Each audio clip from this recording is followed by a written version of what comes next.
여러분, 우리가 처음에는 내 믿음 체계 안에 무엇이 들어있는지, 가치 체계 안에 무엇이 잘못되어 있는지를 우리가 알아야 되고, 그것들을 제거해 내야 되지만, 그것만 가지고 우리가 평생 보낼 수는 없는 거예요. 그걸 우리가 일단 알면 그것을 하나씩 제거해 나간 다음에, 우리는 하나님 나라의 믿음 체계와 가치 체계를 심을 줄 알아야 됩니다. 심으면 심을수록 새로운 것을 거둘 수 있기 때문입니다. 우리가 거듭난 자이지만 거짓자로 살게 되면 진리의 말씀에 대해서 알 수는 있어도 그렇게 살 수는 없다라는 것을 우리는 정말로 느낄 줄 알아야 합니다.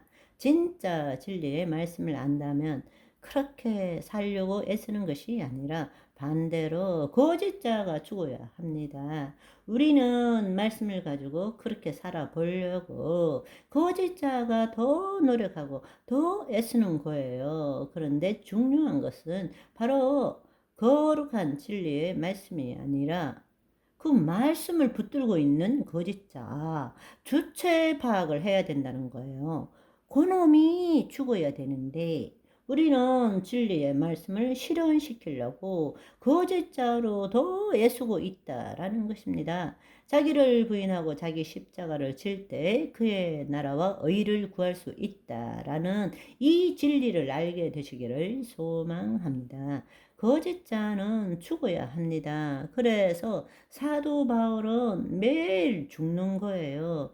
죽어야 그리스도의 생명이 내 몸에 나타나기 때문입니다. 그래서 우리는 살아오면서 스스로 만든 믿음 체계, 사고 체계를 하나하나 해체시켜 나가면서 새로운 삶을 경험하게 되는 것입니다. 그것을 우리는 예수 그리스도 안에서 성육신적인 삶이라고 그렇게 부르는 거죠. 아멘. 다시 한번 말씀드리지만 이런 해체 작업과 새로운 믿음 체계와 가치 체계를 심는 것은 기도와 묵상 그 차원에서만 이루어지는 것은 아닙니다.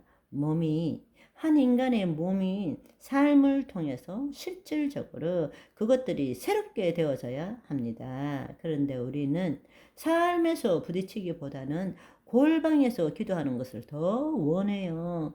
그리고 그게 변했다고 착각하고 있는 것입니다. 아니요, 그렇지 않습니다. 신앙은 삶을 통해서 이루어집니다. 아멘. 그러니까 그 삶 가운데서 내가 없는 것을 경험해야 돼요. 거짓자의 부재가 그리스도의 현존이기 때문입니다. 내가 죽어야 내 안에 있는 그리스도가 내 몸에서 경험되어지기 때문입니다.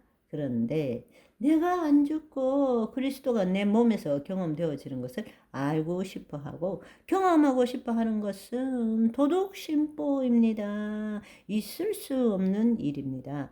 불가능한 일입니다.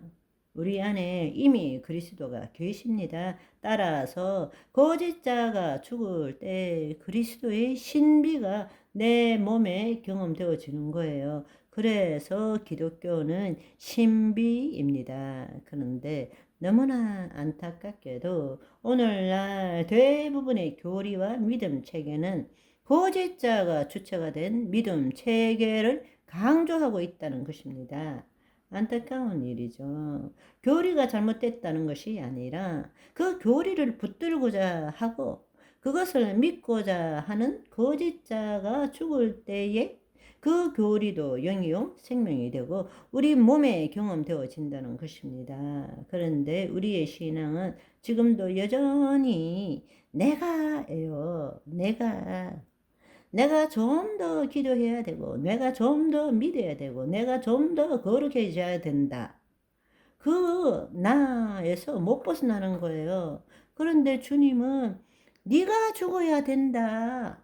네 혼이 살려고 애쓰면 죽을 것이고 날 위해서 죽으면 살게 될 것이다. 말씀하시잖아요. 예. 그런데 이거는 평생 해야 되는 거예요.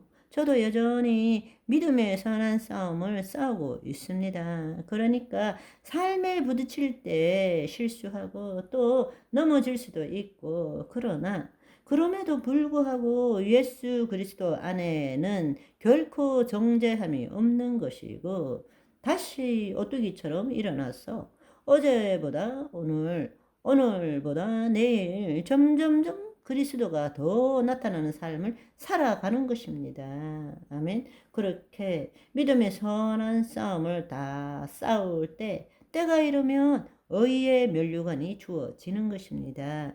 그러나 여전히 내가 주체가 되어서 주님을 위해서 열심히 살아간다고 하지만 그 삶은 nothing, 아무것도 아니에요. 불법을 행하는 것밖에 되지 않습니다. 하나님이 하나도 카운트 안 해주시는 거예요. 아무리 하찮은 일이라도 주님이 나를 통해서 나타나는 것만이 다 카운트가 되는 것입니다. 아멘. 몸이 하나님을 경험하기 위해서는 앞에 말씀드린 것처럼 생각뿐만 아니라 감정도 신체도 모두 새롭게 되어야 됩니다. 예를 들어서 이렇게 한번 생각해 보세요. 삶을 통해서 우리가 변화된다는 것이 무슨 뜻인가 하면, 나무가 땅에 뿌리를 받고 자라가지만 그 자체로 살아가는 것은 아닙니다. 왜냐하면 환경과 관계하며 살아가기 때문입니다. 늘 바람, 습도, 해충, 이런 것들의 영향을 받게 되죠. 우리 삶도, 실제 삶도 마찬가지입니다. 우리 존재가 변화되고 내면의 믿음 체계, 또 그에 따른 사고 체계가 변했다 할지라도 그 자체로 온전한 삶을 살 수 없고, 우리가 이 세상에서 환경과 처지, 다른 사람과의 관계 속에서 우리는 새로워져야 하기 때문입니다. 아멘. 그래서 우리 몸이 이와 같이 환경과 상황과 처지, 악한 영의 영향을 받을 때에 우리가 예수 그리스도의 뿌리를 둔 나무가 되었다면, 어떤 세상 환경 속에서도 어떤 대상이라도 우리는 열매 맺는 삶을 배워가야 되고 훈련해야 된다는 것입니다. 아멘. 오늘은 여기까지. 바이바이.